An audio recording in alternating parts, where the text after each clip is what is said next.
Rapaziada, que jogo absolutamente maluco que a gente teve entre Tottenham e Manchester United agora. Que loucura, cara. Que loucura o que o Foster, não vou dizer tentou fazer, né, coitado, é óbvio que ele não queria isso. Mas como ele conseguiu trazer o Manchester United para o jogo e quase comprometeu uma classificação muito preciosa para esse Tottenham, né? Não sei se você acompanhou a partida, mas eu vou tentar fazer um breve resumo aqui das ações do jogo. No primeiro tempo, um jogo meio a meio, lá e cá, o Manchester United com mais posse, porém com menos perigo. O Tottenham era um pouco mais incisivo quando chegava próximo da área do Manchester United. O empate não ficaria de mau tamanho, mas o Tottenham conseguiu abrir o placar e mantê-lo dessa forma até o intervalo, na primeira falha dos goleiros da noite. O Manchester United rodou um pouco o time, o Ruben Amorim rodou um pouco o time para esse jogo e estava com o Bayindir na meta, como é tradição nas Copas Inglesas dos times da Premier League e como vinha sendo, né, no Manchester United, antes com o Ten Hag, contra o Barnsley e depois agora mais recentemente contra o Leicester. O Bayindir, o turco, foi titular. E aí teve um lance que foi um chute de fora da área do Pedro Porro, que o Bayindir ele rebate mal e dá um rebote para o meio da área para o Solanke fazer o primeiro gol dele na partida e o primeiro do Tottenham. Não estava tão injusto, tá? A vantagem do Tottenham no intervalo. E aí a gente teve um começo de segundo tempo alucinante do time de Ange Postecoglou. Começa muito bem, já faz o 2-0 logo, numa finalização do Kulusevski, que jogou muito bem, né? Mais uma vez o Kulusevski em modo Kulusexy, jogando muita bola mesmo, ali como 10 do lado do Maddison, às vezes caindo pela ponta, enfim. Mais um bom jogo importante dele nessa temporada. E logo depois o Tottenham consegue fazer o terceiro, com o Solanke mais uma vez, né? Marcando o 9º gol dele nessa temporada. São 5 na Premier, 2 na Europa League, agora 2 na Copa da Liga Inglesa. E parecia tudo certo, cara. Aliás, o Kulusevski fez 4 gols nos últimos 4 jogos. Marcou contra... Ih, agora eu vou esquecer, hein? Rapaz, não vou lembrar. Southampton, Rangers... E qual foi o anterior? Chelsea. E agora marca contra o Manchester United. Voltando, parecia tudo tranquilo. 3-0 dentro de casa, o jogo já chegando próximo dos 20 minutos. Parecia uma questão de tentar mexer alguma coisa no time, dar rodagem para a molecada, né? Colocar o Bergvall em campo, talvez trocar o Spence pelo Reguilon. Não tinha tantas opções assim por meio de tantas lesões e suspensões, né, para o Ange. Mas parecia tudo certo. Só que o Foster resolveu lembrar o torcedor do Tottenham porque as coisas são tão difíceis. Porque o Tottenham quase sempre flerta com o desespero em situações que deveriam ser de conforto. O Tottenham sempre parece que quanto mais longe da derrota, mais próximo da tragédia ele está. É um paradoxo que pertence a alguns clubes do futebol e o Tottenham é um deles, cara.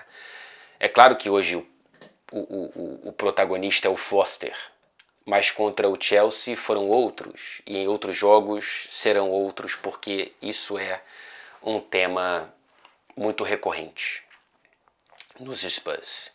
E aí o Foster, de maneira bizonha, bizarra, inacreditável, inexplicável, indesculpável, ele traz o Manchester United de volta para o jogo. Primeiro, ele tenta sair jogando com os pés, baixa a cabeça, toca errado dentro da pequena área. Bruno Fernandes rápido rouba, méritos da pressão alta do Manchester United, mesmo perdendo de 3-0. E o Zirkzee, que tinha acabado de entrar no lugar do pouco eficiente Højlund, marca o primeiro do Manchester United. Logo depois, bola morta, recuo do Dragosin, o Foster cheio de espaço, mais uma vez com a bola nos pés, demora um século para dar um chutão.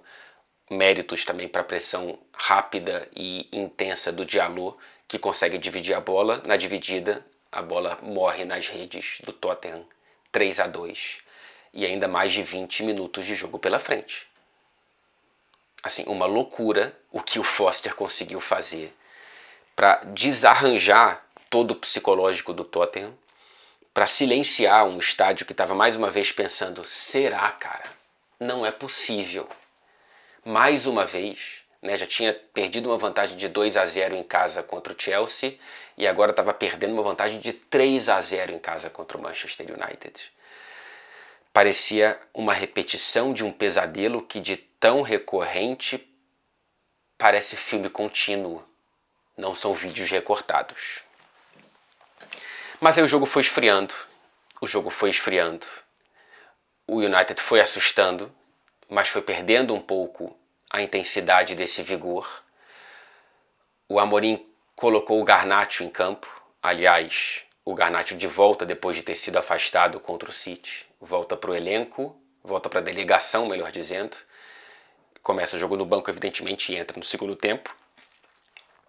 E aí, já chegando nos acréscimos, o Tottenham consegue o quarto gol. Um gol olímpico do Son, que estava destruído fisicamente, mas consegue, nas últimas forças reunidas para aquela partida, colocar uma linda curva na bola e faz um gol olímpico, acho que é o primeiro gol olímpico da carreira do Son. Golaço, golaço, golaço, com falta. Eu achei falta do Bergvall, que já tinha entrado àquela altura da partida, no lugar do Maatsen, que jogou muito pouco, muito sumido. Jogou pedrinho o Maatsen, queria ter visto mais dele num jogo grande como esse. E o Bergvall, acho que trança ali os braços do Bayindir, que poderia ter ido melhor no lance, tá? Não tiro totalmente a responsabilidade do jovem inexperiente goleiro turco, mas era uma falta que não foi vista pela equipe de arbitragem de campo, e como o jogo não tem VAR na Copa da Liga Inglesa por uma questão de equidade dos estádios, só tem VAR a partir das semifinais, que é quando todos os jogos são disputados no mesmo estádio, em Wembley. Então, poderia ter sido uma semifinal entre Tottenham e Salford City, vamos supor. Não tem como ter VAR no estádio do Salford City se o jogo for lá. Então, para evitar uma falta de equidade de condições, a Copa da Liga não garante, não instala VAR, não usa VAR até os jogos em Wembley das semifinais em diante. Então não teve VAR, o gol não foi anulado em campo, então foi validado. Parecia resolvido, certo? Acréscimos, de volta 2 gols de vantagem, mas não. O United consegue o terceiro, escanteio do outro lado, cobrança para o Johnny Evans, que tinha entrado no lugar do Lindelof, que se machucou no primeiro tempo, desvia. Uma semi-falha do Foster. Eu sei que foi um pouco próximo, a bola foi forte, mas a bola foi em cima dele e ele dá uma espanada assim. Que tragédia de atuação do goleiro de 36 anos. É o tipo de situação que eu não sei se seria melhor dar minutagem para a molecada da base. Tinham 2 goleiros que eu acho que são da base do Tottenham no banco de reservas, mas talvez eu esteja analisando de maneira muito cruel esse jogo. Não sei se o Foster tem sido ok para o Tottenham desde a lesão do Vicário, mas quando um cara tão experiente falha assim, é inevitável pensar que poderia ser rodagem para alguém da base, para pelo menos estar ali olhando para o futuro e não tentando fazer com que o passado ainda tenha cara de presente, com todo respeito ao Foster. Mas o Tottenham se classificou. Depois de todo esse drama, o coração do torcedor parou de ser castigado com o apito final do árbitro, que recoloca o Tottenham nas semifinais da Copa da Liga Inglesa pela 6ª vez desde a última taça da própria história, que foi justamente dessa competição. Em 2007 e 2008, o Tottenham vence do Chelsea, aquela final na prorrogação, quando ainda tínhamos Berbatov, Belletti, Drogba, Lampard em campo. O Tottenham venceu por 2-1. De lá para cá, essa é a 6ª semifinal. 3 pararam no vice. A primeira contra o United, outra contra o Chelsea e a mais recente em 2021 contra o Manchester City. Esse jogo era mais importante para o Tottenham do que para o Manchester United. porque o Tottenham precisa desesperadamente de qualquer troféu. E esse é o mais acessível. E esse, em teoria, sempre é o mais factível, né, de um clube conquistar. E o Tottenham, em alguns momentos nos últimos anos, errou, na minha humilde opinião, a estratégia. O próprio Andy, se não me engano, na temporada passada, foi poupar time em rodada anterior e caiu prematuramente, anulando a chance de uma taça que não é relevante historicamente à competição, mas é relevante para esse momento histórico do Tottenham. Isso não tem nada a ver com o tamanho do clube, tá? Tem a ver com a fase histórica, com mais um abraço e um beijo para o pessoal do Medo e Delírio em Brasília. Tem a ver com essa quadra da história que o Tottenham vive. Precisa conquistar qualquer coisa, para o ímpar, já vale troféu, tem que conquistar. E a Copa da Liga Inglesa pode ser uma conquista muito interessante, muito relevante. Eu trouxe no vídeo anterior a minha impressão sobre como uma aura negativa sai da sensação para a realidade, né? Quando você tantas vezes acaba colapsando, acaba tropeçando nas próprias pernas e acaba vivendo mais dores do que delícias, e quando você está próximo de uma alegria vira tragédia, isso cria uma aura que, de tanto ser falada e vivida, ela é passada adiante e ela vira crença. Os seus jogadores acreditam, os seus torcedores acreditam, os jogadores adversários acreditam, e aí, portanto, ela vira algo concreto. E o Tottenham tem isso.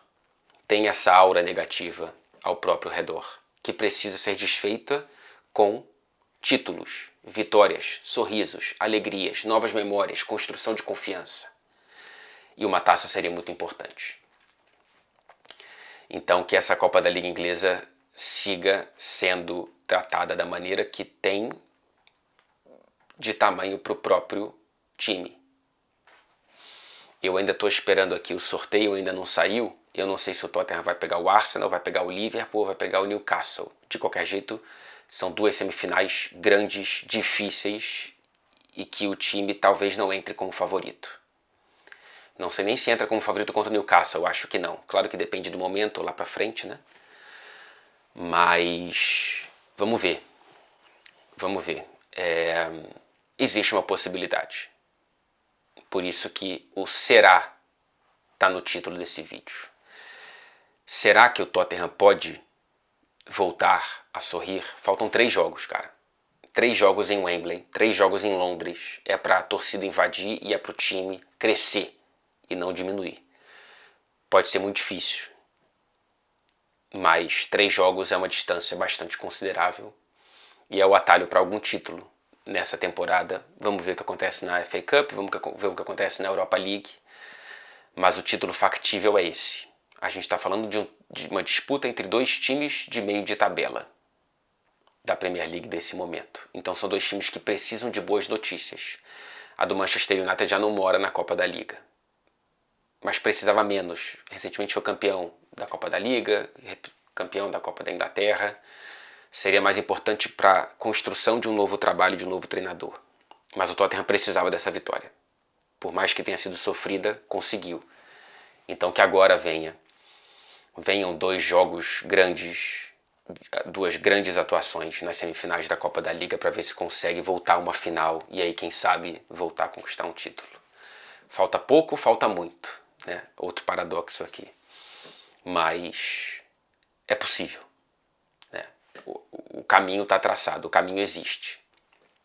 E vamos ver como vai ser na sequência. Eu vou lançar um vídeo nesta sexta-feira falando um pouco mais sobre o caso Rashford, tá? E também quero falar um pouco sobre a diretoria do Manchester United, algumas impressões, enfim. Então esse vídeo muito mais sobre Tottenham, ou quase todo. E amanhã, sexta, eu vou lançar esse vídeo analisando um pouco as outras questões extracampo do Manchester United. Show? Obrigado, um beijo e até amanhã.